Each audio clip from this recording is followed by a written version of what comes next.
welcome to today's guided reading lesson. So we're going to be carrying on our study of inference, okay?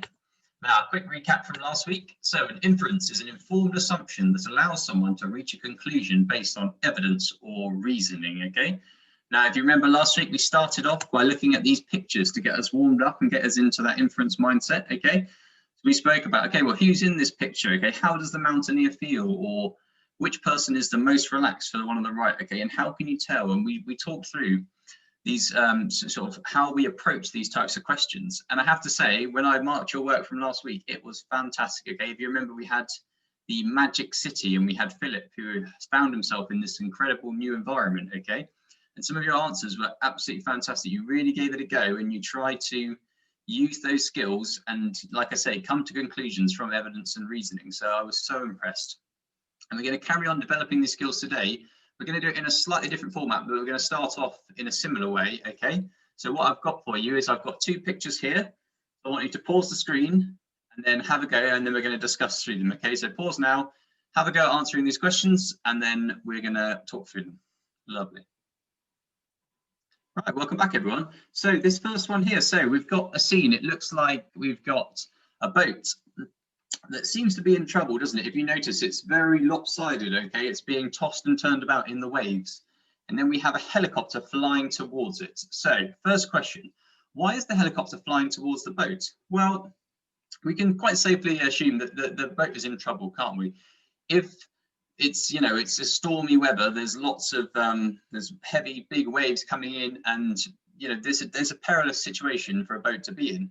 So presumably we could infer that the helicopter is coming to perhaps rescue the people. Obviously, flying, you're not vulnerable to the strength of the waves and the power of the storm. Okay, if you're flying, you fly away to safety, and all is good.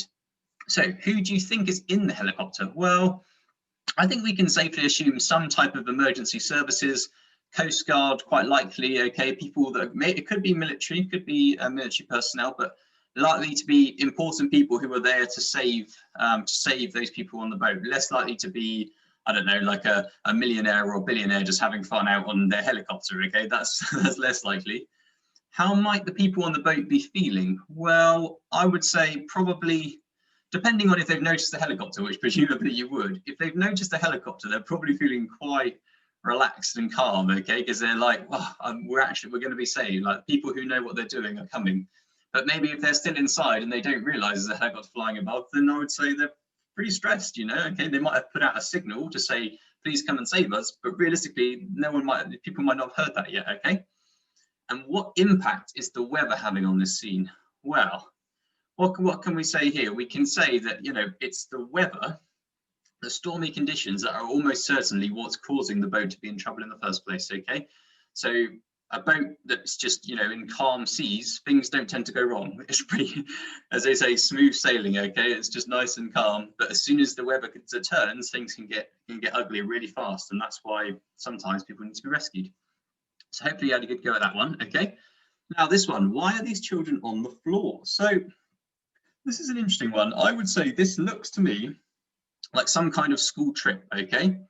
And I would say that the children why are they on the floor? Well, they look to be doing some kind of experiment, don't they? They're looking into trying to work out something, I would say. And if we carry on, what are they looking at? I would say, well, they seem to be doing some sort of river-based experiment. Okay, they're obviously on a bridge. Okay, they're above the water, over the water, and they seem to be looking into the water for evidence. Now, this could be looking at animals, wildlife. Okay, it could be studying the habitat of the water. Okay.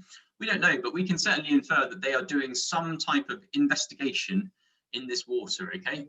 Now, why are they wearing hats? Well, I would say most likely it's because to protect themselves from the sun, okay?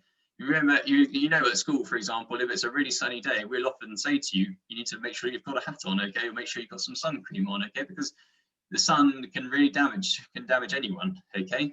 So I would say that's probably why they're wearing hats. And maybe some of them just think their hat is particularly cool, but I would say most likely is to protect themselves from the sun. And then why do you think they're on a bridge? Well, I would say that they're probably on the bridge because this allows them to get, it's like a sort of a unique viewpoint of the river, okay? Because the only other way to get that close to the river would be on a boat, but that's probably a lot less safe and a lot more dangerous to have children peering over the edge trying to do investigations on a boat. A bridge is nice and stationary, it's dry, it's safer, okay? So yes, I would say that's probably why they're on the bridge. So hopefully you had a good go at those and got some nice answers down. So today we're going to change the format slightly, and rather than one longer piece of text, I'm going to give you 3 or 4 shorter, maybe short sort of paragraphs, and then there's going to be questions for you to answer. Just it's in a slightly different way of thinking about it, okay? But I think it might help some of us who are struggling approach the work a little bit easier and get started a bit more, okay? Because I know that last week it was tricky. And so this should hopefully help those of you who found last week a little bit tricky, just to sort of ease you in a bit more, okay? So can you read the sentence below and find the correct inference? And this is a similar style to the ones that you'll be doing in your activity. Boom, fizz. Another one exploded over the children's heads as they grinned and yelled in excitement. Right. So what are our options? Can you infer that the children were bored? It was winter time. The children loved fireworks. It was the first time the children had seen fireworks. So should we look at the first one? It's asking us to find the correct one. So can we infer that the children were bored? Well, no. Okay, I think we would really struggle to infer the children are bored when they are grinning and yelling in excitement. Okay, so I think we can rule out that one. Right. What about winter time? Well, yeah, I think you could plausibly infer that it's winter time. Why? Because fireworks are often used in winter. You can think of, for example, bonfire night, the 5th of November, or at New Year, okay, on the 1st of, or the 1st of January, 31st January, people often set off fireworks on those occasions. However, that doesn't mean it's the only time fireworks can go off. Obviously, the only thing you need for fireworks is darkness, and it's dark in summertime too. So perhaps someone, I don't know, maybe it's their granddad's 100th birthday, okay, and they decide they want to let off some fireworks to celebrate granddad's 100th birthday, right? That you could be quite happily, that could easily happen in July, okay? So I don't know if that is the correct one, but you could plausibly say that it is wintertime. Right, the children loved fireworks. I think this one, very difficult to argue against, okay? Like we say, grinned and yelled in excitement, that you can just imagine them, can't you, being like, oh, as it goes off and bangs, okay? So I would say this one's looking pretty good right now. And then the last one, it was the first time the children had seen fireworks. Well, this one is, again, in theory, I could see a case for it, okay? Because the first time you see something, it's generally really exciting, isn't it? It is. It's like, oh, wow. Like if you've never seen a firework before, or think back to the first time you ever had ice cream, okay? It's like all these things, it's, you know, they are amazing experiences. And they're the kind of things that would make someone grill and yell in excitement. However, I would say that fireworks are the type of thing that people tend to get quite excited about, especially children. Each time they see them, it's not the kind of thing where it's like you've seen it once and you go, oh, I've seen every firework now, okay? People tend to get quite excited about fireworks all the time. So each year on firework night, people will be like, oh, and yell and just like gasp and be amazed at what's happening. So I would be leaning towards the third one, okay? The children loved fireworks. I think it's hard to argue against that. When you see the way they behaved, okay, they grinned and yelled in excitement. So that would be the way that I would filter down that question to come to that answer, okay?